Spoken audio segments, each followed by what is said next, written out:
Saudara-saudari yang terkasih, renungan kita hari ini judulnya wabah atau bencana.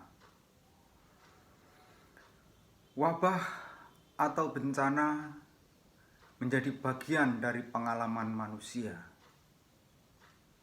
Gunung meletus, banjir, atau penyakit. Wabah merupakan bagian dari sejarah manusia. Pada tahun 1918 sampai 1920, di abad ke-16, ada kematian hitam. Dan flu Spanyol yang membuat ratusan juta jiwa melayang. Dalam kitab suci seringkali wabah, penderitaan, bencana itu akibat dosa manusia. Dan digambarkan sebagai kemarahan Allah dan hukuman atas dosa yang dilakukan manusia. Misalnya dalam kitab Ulangan bab 28 ayat 21 sampai 22. Bunyinya begini: Tuhan akan melekatkan penyakit sampar kepadamu sampai dihabiskannya engkau dari tanah. Kemana engkau pergi untuk mendudukinya, Tuhan akan menghajar engkau dengan batuk kering, demam kepiluan, sakit radang, kekeringan, hama dan penyakit gandum. Semuanya itu akan memburu engkau sampai engkau binasa. Tetapi pertanyaan bagi kita, mengapa wabah mengenai semua orang? Maksudnya mengenai orang yang jahat ataupun orang yang baik. Kalau wabah mengenai semua orang, terutama mengenai orang yang baik, rasanya Tuhan tidak adil. Tetapi Tuhan pastilah kita imani sebagai yang menyelenggarakan semuanya. Kalau kita mau menerima yang baik dari Tuhan, mengapa kita tidak mau menerima yang buruk dari Tuhan? Wabah memang bisa menggerus iman kita kepada Tuhan.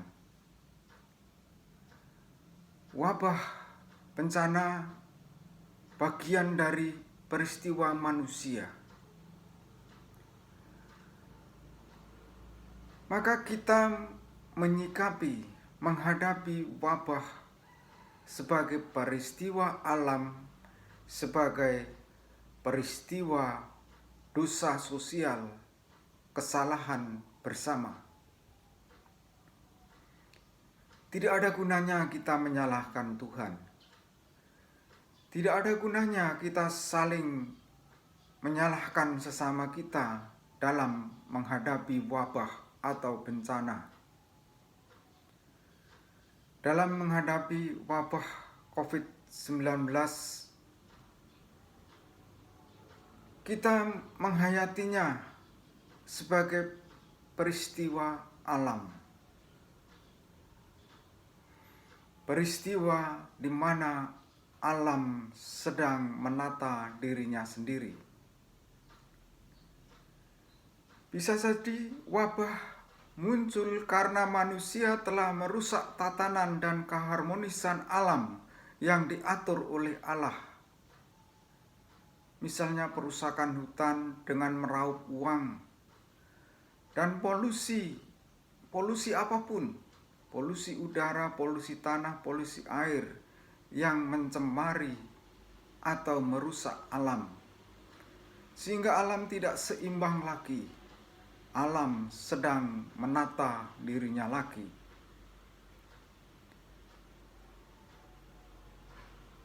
Dengan menghadapi wabah, kita sadar ternyata kita rapuh, ternyata kita rentan, kita lemah.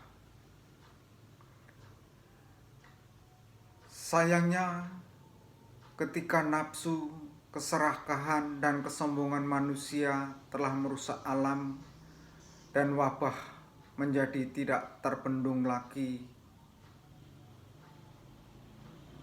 kita bisa jadi iman kita lemah dan kita saling menyalahkan. Entah orang baik atau orang jahat, kita semua manusia terlibat dalam dosa kolektif, terlibat dalam dosa sosial. Maka dalam menghadapi wabah, kita tetap percaya bahwa Tuhan menyelenggarakan kehidupan ini. Dan dengan sekuat tenaga, dengan segenap akal budi kita, mari kita bekerja sama menghadapi wabah, menghadapi bencana, menghadapi apapun yang merusak kehidupan ini. Kerjasama satu-satunya cara menghadapi wabah. Kalau kita saling bermusuhan, maka wabah merajalela. Wabah adalah isyarat alamiah bahwa manusia mengingkari jati dirinya sebagai gambaran Allah. Maka tugas pertama-tama kita adalah menjaga keharmonisan alam dan bukan merusaknya. Dan pada akhirnya wabah menyadarkan bahwa kita tergantung dari Allah, juga tergantung dari alam ciptaan. Sebab kalau bumi, alam ciptaan semuanya rusak, manusia juga